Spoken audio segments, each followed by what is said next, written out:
Olá, eu sou a Ariane Lima e está começando agora o podcast Tabus. Neste podcast, você vai acompanhar uma série de programas sobre a morte, um tema pouco discutido no nosso cotidiano. Fiquem ligados, o podcast Tabus está no ar.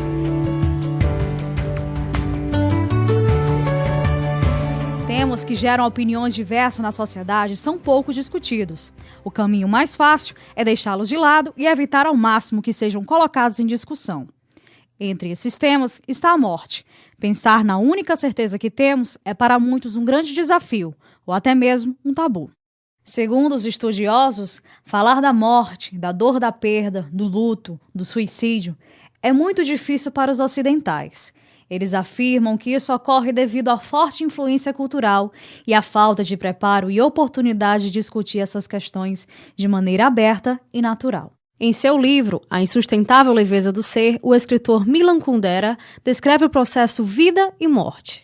Vive-se tudo pela primeira vez, no eterno ensaio.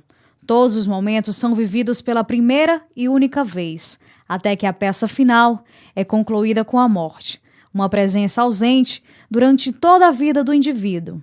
Não dá para ensaiar o dia de hoje para depois vivê-lo melhor ou de forma mais adequada ao gosto. Tem-se de fazer escolhas durante toda a vida, e a cada escolha feita mata-se tantas outras deixadas de lado.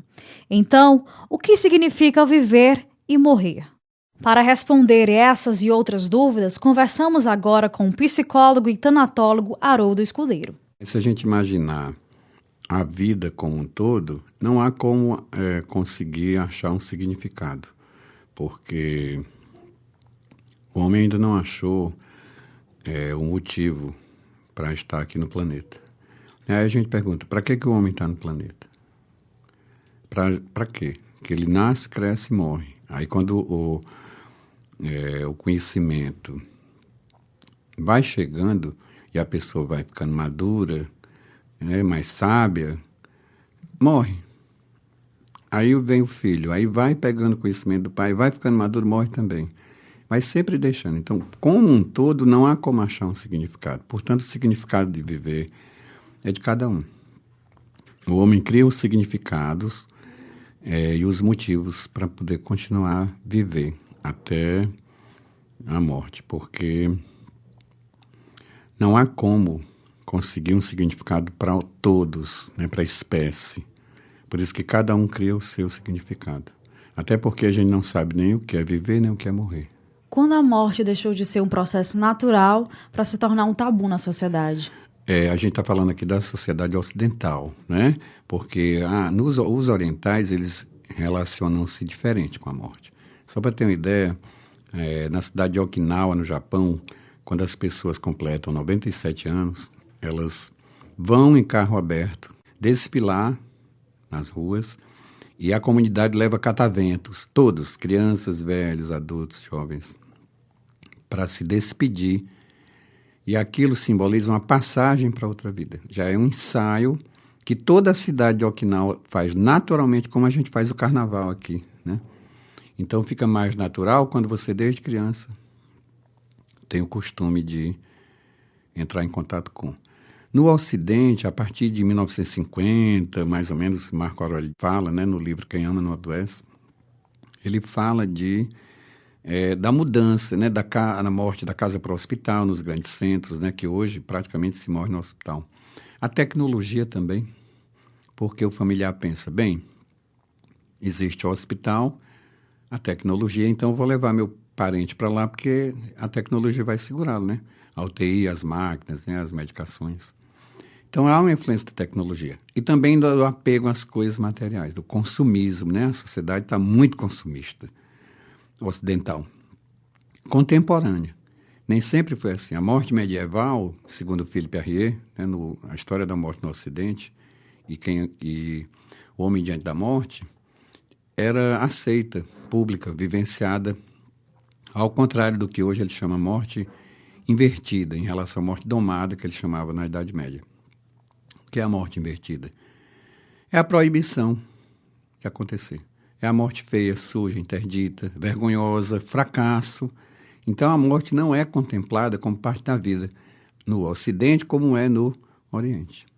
Então, essa transição levou o homem ocidental a um estado de negação da morte, que é a tese do Ernest Becker no livro A Negação da Morte, que foi prêmio Pulitzer na França, né?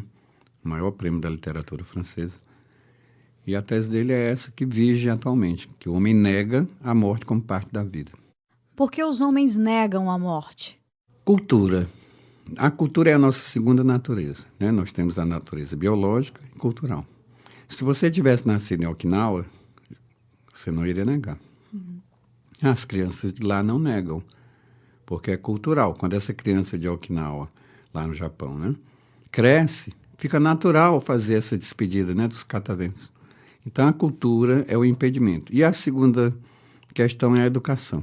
Com certeza, a educação tem um peso muito grande na formação das nossas crenças, atitudes, né? E nós somos proibidos, né, crianças, de participar dos rituais, que é um absurdo, né, no Ocidente. As crianças são afastadas como se elas não fizessem parte da família.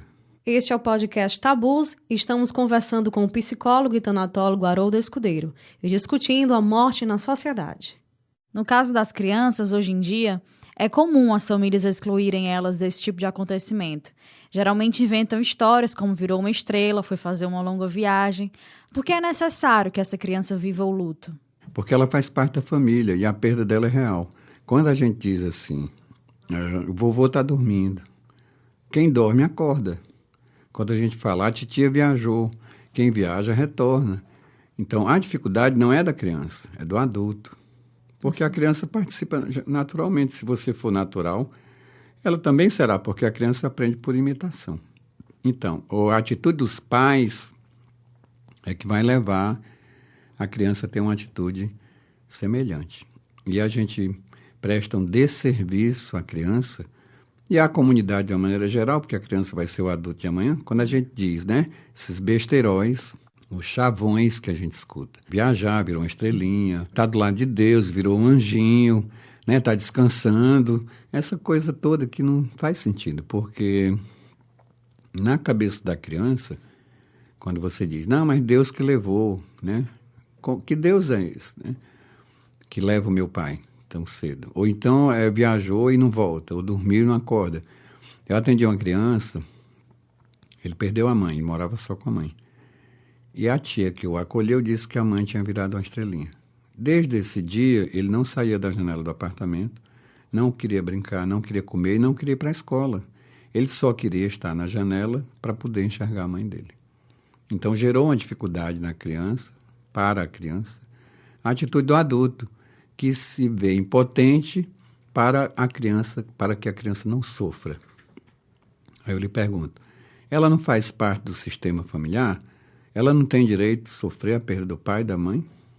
Quer dizer, está no campo do absurdo esse pensamento que a gente pode evitar que a criança sofra. Que possíveis consequências podem ter para essa criança se ela não viver o luto? Distúrbio de comportamento, não só para a criança, para qualquer tipo de faixa etária, né? O distúrbio de comportamento, distúrbio de aprendizagem, de alimentação, sono, irritação, muitos sintomas que prejudicam o dia a dia, né? Não só a criança, mas qualquer faixa etária. Porque o luto é obrigatório para quem perde algo ou alguém que tenha apego. Não é porque, eu perdi e vou ter luto. Não. Se você perde algo e você não tem um vínculo, um apego, se aquilo não tem significado, não há luto. O luto só existe quando há um apego a um significado em relação àquilo que você perdeu. Em nosso inconsciente, a morte nunca é possível quando se trata de nós. Geralmente, só podemos ser mortos. É inconcebível morrer de morte natural ou de idade avançada. Então, por que a morte é ligada a coisas ruins? Exatamente, né? A morte é a impossibilidade de todas as possibilidades. Quando eu penso que eu tenho projetos e a morte pode vir e eu não realizar esses projetos, eu fico mal, entende? Então, a morte é uma coisa ruim, no sentido de que ela vai impossibilitar os meus projetos se realizarem, apenas nesse aspecto. E, como você colocou, a gente não sabe o que é morrer, o inconsciente não alcança, porque, como diz o Epicuro, né, quando eu estou, a morte não está. Quando está a morte, eu já não estou. Você nunca vai encontrar com a tua própria morte. Então, o que é que você encontra? Com a perda. Então, a gente só pode experimentar a perda. A morte, a nossa própria morte, jamais experimentaremos. Por isso que é muito ruim perder. A morte é para quem fica, não é para quem morre. Porque quem morreu não sabe mais de nada. Então, a gente sente a perda, que significa morte também. Mas é improvável que alguém morra e sinta que morreu. A não ser que entre no campo das crenças, né? Que não é o nosso objeto. Nosso objeto é a discussão científica, né? E saber como as reações psicológicas, emocionais acontecem e qual a maneira de ajudar aquelas pessoas que estão sofrendo. É necessário que haja uma educação sobre a morte? Absolutamente, uma educação sobre a morte, não para a morte, né? Porque a educação para a morte são os homens bombas, as mulheres bombas, né? Que são educados para a morte.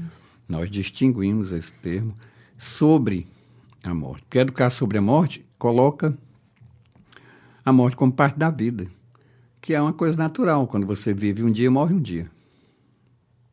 A morte não acontece só lá no final. Ela acontece assim que você nasce.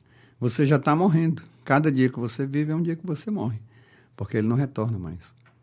Então, a morte faz parte da vida e a gente precisa compreender isso. E a educação é a única maneira de mudar esse paradigma atrasado que a gente ainda vive com ele. O escritor Henri Sobel, por ocasião da morte de Mário Covas, contou a seguinte parábola. Quando observamos da praia um veleiro afastar-se da costa, navegando o mar adentro, impelido pela brisa matinal, estamos diante de um espetáculo de beleza rara. O barco, impulsionado pela força dos ventos, vai ganhando o mar azul e nos parece cada vez menor. Não demora muito e só podemos contemplar um pequeno ponto branco na linha remota e indecisa, onde o mar e o céu se encontram. Quem observa o veleiro sumir na linha do horizonte, certamente exclamará: já se foi? Terá sumido? Evaporado? Não, certamente. Apenas o perdemos de vista. O barco continua do mesmo tamanho e com a mesma capacidade que tinha quando estava próximo de nós. Continua tão capaz quanto antes de levar ao porto de destino as cargas recebidas. O veleiro não evaporou, apenas não podemos mais ver. Mas ele continuou mesmo, e talvez, no exato instante em que alguém diz, já se foi, haverá outras vozes mais além a afirmar, lá vem o veleiro. Assim é a morte. Quando o veleiro parte, levando a preciosa carga de um amor que nos foi caro, e o vemos sumir na linha que separa o visível do invisível, dizemos: já se foi, terá sumido, evaporado? Não, certamente, apenas o perdemos de vista. O ser que amamos continua o mesmo, suas conquistas persistem dentro do mistério divino. Nada se perde, a não ser o corpo físico de que não mais necessita. E é assim que no mesmo instante em que dizemos, já se foi, no além, outro alguém dirá, já está chegando. Chegou ao destino levando consigo as aquisições feitas durante a vida. Na vida, cada um leva sua carga de vícios e virtudes, de afetos e desafetos, até que se resolva por desfazer-se do que julga necessário. A vida é feita de partidas e chegadas, de idas e vindas, e o que para uns parece ser a partida, para outros é a chegada. Assim, um dia, todos nós partimos como seres imortais que somos, todos nós ao encontro daquele que nos criou.